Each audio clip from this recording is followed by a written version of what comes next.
किन्नरों के देवता कौन हैं? क्यों होती है एक दिन की शादी? महाभारत के अर्जुन से क्या है कनेक्शन? इरावन अर्जुन सन। भारत में किन्नरों के कई समाज है। बड़ी संख्या में किन्नर भारत में निवास करते हैं। हर शहर में आपको किन्नर मिल जाएंगे। होली, दिवाली या किसी के यहाँ संतान के जन्म पर ये लोग आते हैं और सभी को आशीर्वाद देते हैं। ऐसी जनश्रुति है कि प्रभु श्री राम ने किन्नरों का आशीर्वाद देकर कहा था कि कलयुग में तुम्हारा राज होगा। भारत में अब तो किन्नरों का एक अखाड़ा भी है, जिसकी आचार्य महामंडलेश्वर लक्ष्मी नारायण त्रिपाठी है। किन्नरों के देवता कौन हैं? Who is the god of eunuchs? देश भर में जितने भी किन्नर हैं उन सभी के देवता इरावन हैं। इरावन अर्जुन सन। भारत में किन्नरों के कई समाज है। बड़ी संख्या में किन्नर भारत में निवास करते हैं। हर शहर में आपको किन्नर मिल जाएंगे। होली, दिवाली या किसी के यहाँ संतान के जन्म पर ये लोग आते हैं और सभी को आशीर्वाद देते हैं। क्यों होती है एक दिन की शादी? वर्ष में एक दिन ऐसा भी आता जब किन्नर रंग बिरंगी साड़ियाँ पहनकर और अपने जूड़े को चमेली के फूलों से सजाकर इरावन से शादी करती है। हालांकि यह विवाह मात्र एक दिन के लिए होता है। अगले दिन इरावन देवता की मौत के साथ ही उनका वैवाहिक जीवन खत्म हो जाता है। मान्यता है कि इसी दिन इरावन की महाभारत के युद्ध में मौत हो गई थी। इसकी याद में हजारों किन्नर तमिलनाडु के कुवागम गांव में एकत्रित होते हैं, जहां वे अपनी जिंदगी के सबसे महत्वपूर्ण दिन वार्षिक शादी समारोह में शिरकत करते हैं।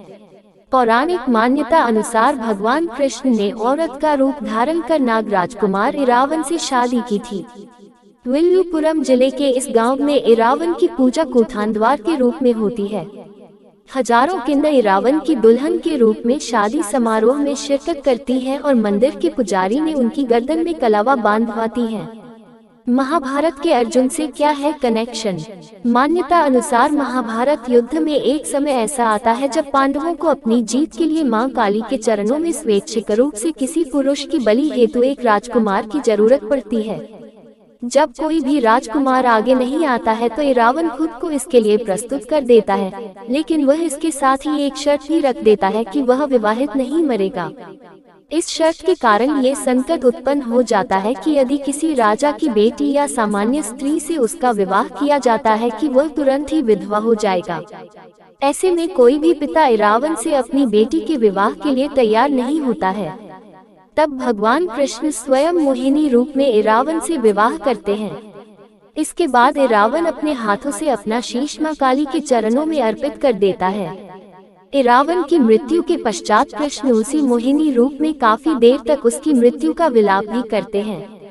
अब चूंकि कृष्ण पुरुष होते हुए स्त्री रूप में इरावन से शादी रचाते हैं, इसलिए किन्नर, जो कि स्त्री रूप में पुरुष माने जाते हैं, वह भी इरावन से एक रात की शादी रचाते हैं और उन्हें अपना आराध्य देव मानते हैं। लेकिन ये कथा कितनी सच है ये कोई नहीं जानता, क्योंकि महाभारत में तो इरावन की मौत के राज कुछ और ही है। इरावन अर्जुन का पुत्र था। इसका जन्म विशेषकाल परिस्थिति में हुआ था। दरअसल एक बार अर्जुन ने युधिष्ठिर और द्रौपदी को एकांत में देखकर वैवाहिक नियम भंग कर दिया था, जिसके चलते उन्होंने स्वेच्छापूर्वक 1 वर्ष के लिए तीर्थ भ्रमण स्वीकार कर इंद्रप्रस्थ छोड़ दिया। एक दिन वे हरिद्वार में स्नान कर रहे थे कि तभी नागराज कौरव की पुत्री नागन्या उलूपी ने उन्हें देखा और वह उन पर मोहित हो गई। ऐसे में वह उन्हें खींचकर अपने नागलोक में ले गई और उसके अनुरोध करने पर अर्जुन को उससे विवाह करना पड़ा। अर्जुन ने नागराज के घर में ही वह रात्रि व्यतीत की। फिर सूर्योदय होने पर उलूपी के साथ अर्जुन नागलोक से ऊपर को उठे और फिर से हरिद्वार गंगाद्वार में गंगा के तट पर आ पहुँचे। उलूपी उन्हें वहां छोड़कर पुनः अपने घर को लौट गई।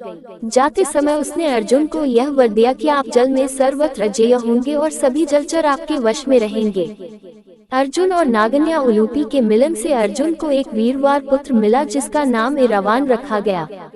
भीष्म पर्व के 90वें अध्याय में संजय धृतराष्ट्र को इरावान का परिचय देते हुए बताते हैं कि इरावान नागराज कौरव की पुत्री उलूपी के गर्भ से अर्जुन द्वारा उत्पन्न किया गया था।